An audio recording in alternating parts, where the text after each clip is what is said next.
అపోస్తుల కార్యముల గ్రంథం 2వ అధ్యాయం మొదటి 4 వచనాలు నేను చదువుతాను. పరిశుద్ధ గ్రంథాలు ఉన్నవారు తెరిచి చూడవలసిందిగా ప్రభు పేరిట మనం చేస్తున్నాను. The book of acts chapter 2 and I would like to read verses 1 to 4. పెంతెకోస్తు పండుగ దినము వచ్చినప్పుడు అందరూ ఒక చోట కూడి ఉండిరి. అప్పుడు వేగముగా వీచు బలమైన గాలి వంటి ఒక ధ్వని ఆకాశము నుండి అకస్మాత్తుగా వారు కూర్చుండి ఉన్న ఇల్లంతయు నిండెను. మరియు అగ్ని జ్వాలల వంటి నాలుకలు విభాగింపబడినట్టుగా వారికి కనబడి వారిలో ఒక్కొక్కని మీద వ్రాలగా అందరూ పరిశుద్ధాత్మతో నిండిన వారై ఆ ఆత్మ వారికి వాక్శక్తి అనుగ్రహించిన కొలది అన్య భాషలతో మాట్లాడసాగిరి. అందరూ ఈ మాట నాతో చెప్పండి. అందరూ పరిశుద్ధాత్మతో నిండిన వారై. Praise the lord. పస్కా పండుగ అయిపోయిన తర్వాత 50 రోజులు లెక్క పెడితే పెంతెకోస్తు అనే పండుగ వస్తుంది. పస్కా అనే పండుగ మనందరికీ తెలుసు. ఇశ్రాయేలు ప్రజలు ఐగుప్తు దేశం నుండి బయటికి వచ్చిన ఆ సందర్భాన్ని జ్ఞాపకం చేసుకుని పస్కా అనే పండుగ వారు ఆచరిస్తారు. అయితే దేవుని బిడ్డలుగా మనందరం కూడా స్పిరిచువల్ పాస్కా, ఆత్మ సంబంధమైన పస్కా పండుగ, ప్రభు అయిన యేసుక్రీస్తు వారు మనందరి కోసం పస్కా గొర్రె పిల్లగా ఆయన శిలువ మీద మరణించి నిత్య బలియాగాన్ని యేసు ప్రభు చేశారు. మన కోసం ఇంకా ప్రతి ఏటా పస్కా గొర్రె పిల్ల వధించబడాల్సిన అవసరం లేదు. యేసు ప్రభు ఒక్కసారి మన కోసం వధించబడి ఆయన చేయాల్సిన గొప్ప కార్యాన్ని శిలువలో ఆయన చేసేశారు. అయితే పాత నిబంధనలో పస్కా పండుగ అయిపోయిన తర్వాత 7 వారాలు, వారానికి 7 రోజులు. 7 వారాలు అంటే ఎన్ని రోజులు చెప్పండి? 49 రోజులు. ఆ 49 రోజులు గతించిన తర్వాత వచ్చే ఆ 50వ రోజును పెంతెకోస్తు అని పిలుస్తారు. ఇంగ్లీష్లో పెంటెకాస్ట్ అనగా 50వ రోజు అని అర్థం. పెంతెకోస్తు అనగా 50వ రోజు అని అర్థం. కొంతమంది దాన్ని ఒక డినామినేషన్ అనుకుంటారు. పెంతెకోస్తు అనగానే ఇదేదో డినామినేషన్ అనుకుంటారు. కొంతమంది మాది పెంతెకోస్తు అనుభవం అండి అంటారు చాలామంది. అంటే దాని అర్థం ఏంటి? పెంతెకోస్తు అనుభవం అంటే రక్షించబడిన ప్రతి వ్యక్తి కూడా పెంతెకోస్తు అనుభవంలోనే ఉన్నాడు. కొంతమంది చర్చిల మీద ఆ బోర్డులు పెట్టుకుంటారు, దానిలో పొరపాటు అయితే లేదు. కానీ అదొక్కటే పెంతెకోస్తు సంఘం అని అనుకోకూడదు. మనం రక్షించబడిన ప్రతి వ్యక్తి కూడా ఆత్మరక్షణ పొందినప్పుడు ప్రభు అయిన యేసుక్రీస్తును గురించిన సరైన అవగాహనకు వచ్చినప్పుడట ఆ వ్యక్తి పరిశుద్ధాత్మతో నింపబడతారు. పరిశుద్ధాత్మ దేవుడు మనలోనికి వస్తారు, ఆయన మనతో నివసిస్తారు. This is what the Bible is saying. అందును బట్టి రక్షించబడిన ప్రతి వ్యక్తి కూడా పెంతెకోస్తు అనే అనుభవంలో కొనసాగుతూనే ఉన్నాడు. ఈ విషయాన్ని దేవుడు మరొకసారి మన ముందు జ్ఞాపకం చేయాలని ఆయన కోరుతున్నాడు. పాత నిబంధనలో పెంతెకోస్తు అనే పండుగ ఉంది. అది నూతన నిబంధనలోనే ఉన్న పదం కాదు. అది 50వ రోజు అనే మాటకు పెంటెకాస్ట్ అనే మాట పాత నిబంధనలో కూడా దాని ఛాయలు మనకు కనబడతాయి. మీరు ఎప్పుడైనా అవకాశం ఉంటే లేవీకాండం 23వ అధ్యాయం చదివితే అందులో 7 పండుగల గురించిన వివరణ రాయబడి ఉంటుంది. ఇశ్రాయేలు ప్రజలు, ప్రాముఖ్యంగా యూదులు ఇప్పటికీ కూడా 7 పండుగలు చాలా ఖచ్చితంగా ఆచరిస్తారు. వాటి వివరణ లేవీకాండం 23వ అధ్యాయంలో స్పష్టంగా మనకు రాయబడుతుంది. Entire chapter talks about the festivals or feasts that are celebrated by Jewish people or Israelites. ఆ ఆర్డర్ కూడా మనందరికీ తెలుసు. మీకు ఎప్పుడైనా గుర్తుంటే కరోనా సమయంలో, అంటే COVID-19 సమయంలో నేను బైబిల్ స్టడీస్ టీచ్ చేసేటప్పుడు ఈ 7 పండుగల గురించిన వివరణ నేను చెప్పాను. ఆ పండుగలన్నీ కూడా యేసు ప్రభువులో ఎలా నెరవేరినాయో, ఇవన్నీ కూడా ఒక షాడో, కానీ రియాలిటీ యేసు ప్రభువులో ఎలా నెరవేరిందో స్పష్టంగా మనం చూసాం. కొంతమంది వచ్చి అడుగుతుంటారు, వెసిలి గారు మనం క్రైస్తవులుగా కొన్ని పండుగలు చేయొచ్చా అంటే అది మన విజ్ఞతగా దేవుడు వదిలిపెట్టేశాడు. పండుగ ఆచరించాలన్న నియమం అయితే లేదు, కానీ అసలు ఎందుకు ఆ పండుగ ఆచరిస్తున్నామన్న అర్థాన్ని తెలుసుకుని గనక, దానిలో ఉన్న స్పిరిచువల్ మీనింగ్ తెలుసుకుని మనం దాని గురించి ఆలోచన చేయడంలో పొరపాటు ఏమి లేదు. ఫర్ ఎగ్జాంపుల్ ఒక క్రిస్మస్ పండుగ కానివ్వండి, లేదా ఒక ఈస్టర్ కానివ్వండి, ఒక గుడ్ ఫ్రైడే కానివ్వండి, ఒక పెంతెకోస్తు కానివ్వండి, ఏదైనా సరే దాని అర్థం ఏంటి, దాని నుండి నేర్చుకునే పాఠాలేంటి, ఈ పండుగ నన్ను దేవునికి దగ్గరగా తీసుకొస్తుందా లేదా దేవునికి దూరంగా తీసుకెళ్ళిపోతుందా అని ఆలోచన చేయగలిగితే ఆధ్యాత్మిక జీవితంలో ఒక మెట్టు మనం ఎక్కుతాం. అందరూ జాగ్రత్త వినండి. We all know Moses in the బైబిల్లో మనందరికీ మోషే గారు తెలుసు. ఆయన ఐగుప్తు ప్యాలెస్లో ఒక 40 సంవత్సరాలు పెరిగాడు. ఆ తర్వాత దేవుడు అతన్ని మిద్యానారణ్యానికి తీసుకుని పోయాడు. ఎందుకంటే ఒక గ్రేటర్ టాస్క్ మోషేకు దేవుడు ఇవ్వబోయే ముందు దానికి తగినట్టుగా మోషేను దేవుడు ట్రైన్ చేశాడు, తర్ఫీదు చేశాడు. తర్ఫీదు లేకుండా మోషే దేవుని ప్రజలు నడిపించలేదు. దేవుడు మెల్లగా కొన్ని గొర్రెలను అప్పగించాడు. వాటిని మేపుతున్నప్పుడే మోషేకి చాలా విషయాలు అర్థమైపోయినాయి. సహనం అంటే ఏంటో తెలిసింది, పేషెన్స్ అంటే ఏంటో తెలిసింది, కేర్ అండ్ కన్సర్న్ ఏంటో తెలిసింది. ఆ గొర్రెలను మేపుతున్నప్పుడు వాటికి ఎప్పుడు ఆహారం పెట్టాలి, ఎప్పుడు నీళ్లు పెట్టాలి, వాటిని ఎప్పుడు పండబెట్టాలి, ఇలాంటి విషయాలన్నీ కూడా మోషే నేర్చుకున్నాడు. కొన్నిసార్లు కొన్ని గొర్రెలు అటు ఇటు తప్పిపోతూ ఉంటే వాటిని మరలా వెనకకు తీసుకొచ్చే ప్రక్రియలో మోషే చాలా విషయాలు నేర్చుకున్న తర్వాత after 40 years of rigorous training God put him in a place to impact that generation. And no doubt Moses was the greatest leader ever lived on the face of this earth. ఈ భూమి మీద నాయకుడు అనే పేరు పెట్టాలి అంటే మోషే గారికి ఆ టైటిల్ ఇవ్వచ్చు.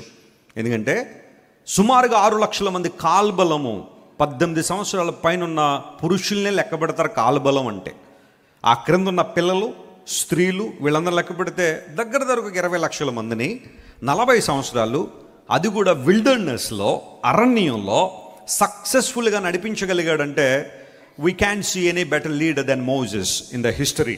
ప్రపంచ చరిత్రలో మోషే లాంటి నాయకుడిని మరలా మనం చూడలేం. అంత గొప్ప నాయకుడిగా మోషే తీర్చిదిద్దబడ్డానికి కారణం God train him in a wonderful వే. ఆ సందర్భంలో మోషే 40 సంవత్సరాల మిద్యానారణ్యంలో ట్రైనింగ్ అయిన తర్వాత మరలా దేవుడు తీసుకొచ్చాడు. హోరేబు పర్వతం దగ్గర దేవుడు కనబడ్డాడు. ఆ తర్వాత ఇప్పుడు నువ్వు వెళ్ళి ఫరోతో పోరాడి నా ప్రజలను తీసుకురా, నేను నీతో ఉన్నాననడానికి ఒక సూచన ఏంటో తెలుసా? You will come to this place again with my people. నా ప్రజలను తోడుకుని మరలా నువ్వు ఇక్కడికి వస్తావు. ఇక్కడ నేను ఎన్కౌంటర్ చేస్తాను, అంటే నిన్ను కలుస్తాను, నీతో సంభాషిస్తాను, ఒక అద్భుతమైన విషయాన్ని నీకు తెలియచేస్తానని చెప్పగానే and then Moses went back to Egypt and brought people out of Egypt. అక్కడ నుంచి తీసుకొచ్చేసాడు. ఇప్పుడు సీనాయి పర్వతం యొక్క ఆ సన్నివేశాన్ని కనుక మనం జాగ్రత్తగా చూస్తే God told Moses to come to the peak of that mountain for 40 days and 40 nights. 40 రోజులు పగలు రాత్రి దేవుని సన్నిధిలో ఉండడానికి మోషే కొండ మీదకి వెళ్ళిపోయాడు, సీనాయి కొండ మీద.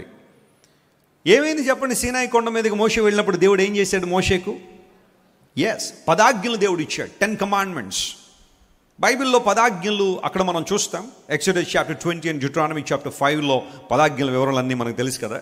అయితే ఈ 10 ఆజ్ఞలను స్వీకరించే ఆ ప్రక్రియను లేదా ఇచ్చే ఆ ప్రక్రియను తోరా, ధర్మశాస్త్రము అని పిలుస్తారు.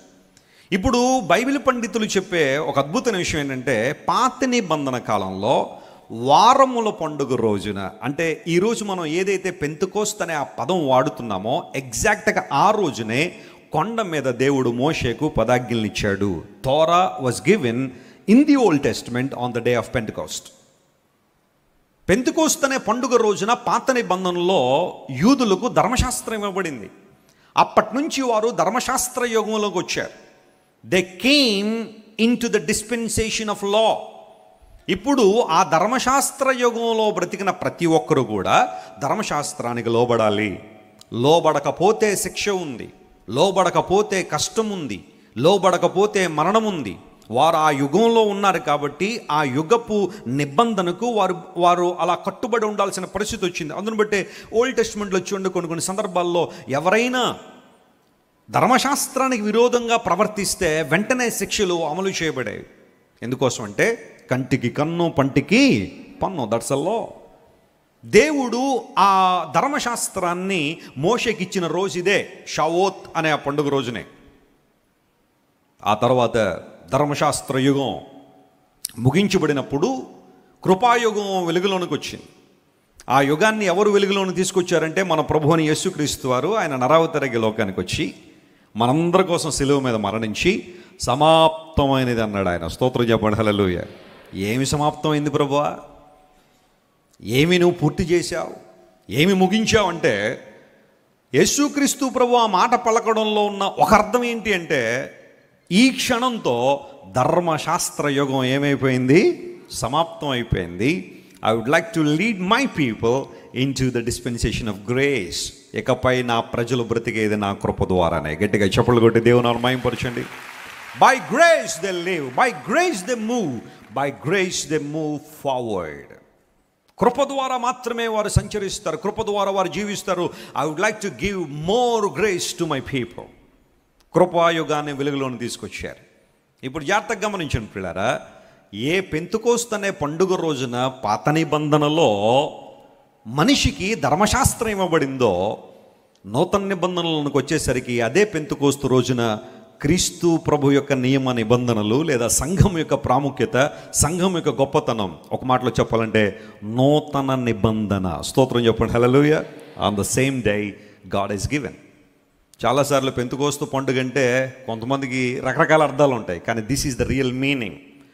పాత నిబంధనలు అదే రోజున ధర్మశాస్త్రం ఇచ్చిన దేవుడు, నూతన నిబంధనలకు వచ్చేసరికి యేసు ప్రభు మరణించిన తర్వాత కరెక్ట్గా 50వ రోజు దేవుని ప్రజలందరూ కూడా యెరూషలేములో మేడగదిలో ప్రార్థన చేస్తున్నారు, కనిపెడుతున్నారు. యూదా గతించిపోయాడు. అయితే తక్కిన శిష్యులందరూ కూడా, అపోస్తలులందరూ కూడా, ఇంక్లూడింగ్ మదర్ మేరీ, తల్లి అయిన మరియ గారు, ఆమెతో పాటు మరికొంతమంది, all together there were 120 people, 120 మంది ప్రజలు. They join together in prayer in one accord. వారందరూ తమ హృదయాలు కలిపి తమ జీవితాలను ప్రభువుకు సమర్పించుకుని కనిపెట్టండి అని దేవుడు చెప్పాడు. కాబట్టి మేడగదిలో వారందరూ ప్రార్థన చేస్తుండగానే పెంతెకోస్తు అనే పండుగ రోజు వచ్చినప్పుడు పరిశుద్ధాత్మ దేవుడు వారి మీదకి వచ్చారు. పరిశుద్ధాత్మ దేవుడు వారిని సంధించారు. అక్కడ అద్భుతాలు జరిగాయి, ఆశ్చర్య కార్యాలు జరిగాయి. బలమైన గాలి వంటి ధ్వని ఒకటి వచ్చింది, అగ్ని నాలుకలు విభాగింపబడినట్టుగా. ఎంత గమనించిన పిల్లరా, పాత నిబంధనలో షావోత్ అనే రోజున సీనాయి పర్వతం మీద ఏ దేవుడైతే తన చేతి వ్రాతతో పదాజ్ఞలు రాశాడో అదే దేవుడు అగ్ని నాలుకలుగా నూతన నిబంధన రాశాడు. గట్టిగా చప్పట్లు కొట్టి దేవుని మహిమపరచండి. ఆన్ ద డే ఆఫ్ పెంటెకాస్ట్ అగ్ని నాలుకలు విభాగింపబడి, అక్కడైతే దేవుడు తన చేతి వేలును ఉపయోగించి భౌతికమైన పలకల మీద ఆజ్ఞలు రాశాడు, కానీ అగ్ని నాలుకలతో దేవుడు మనిషి యొక్క హృదయం మీద నూతన నిబంధన రాశాడు. Praise the lord. ఈ నూతన నిబంధన మానవ హృదయంలో రాయబడింది కాబట్టే ఇది నిత్యమైన నిబంధన.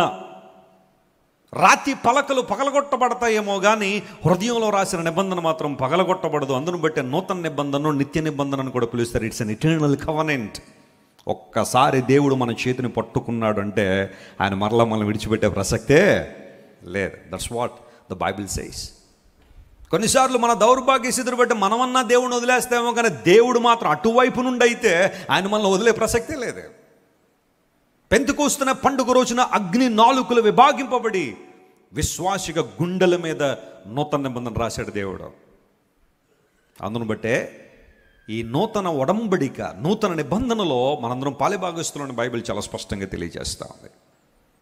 మీరు ఇంతవరకు విన్న దైవ సందేశం మరియు దేవుని సేవకులు చేసిన ప్రార్థన మీకు ఆశీర్వాదకరముగా ఉన్నదని విశ్వసించుచున్నాము. ఈ సందేశాన్ని మీ స్నేహితులకు, బంధువులకు షేర్ చేయండి. మీకు ఏదైనా ప్రార్థన అవసరత ఉన్నచో మా ఫోన్ నంబర్లకు కాల్ చేయండి. దేవుడు మిమ్మల్ని ప్రేరేపిస్తే విశ్వాసంతో సాగుచున్న ఈ పరిచర్యను ప్రోత్సహించండి. మరిన్ని వర్తమానాలు, పాటలు వినుటకు జాన్ వెస్లీ మినిస్ట్రీస్ అను మా యూట్యూబ్ ఛానల్ను సబ్స్క్రైబ్ చేసుకునండి. ప్రభువైన యేసుక్రీస్తు కృప మీకు తోడైండును గాక.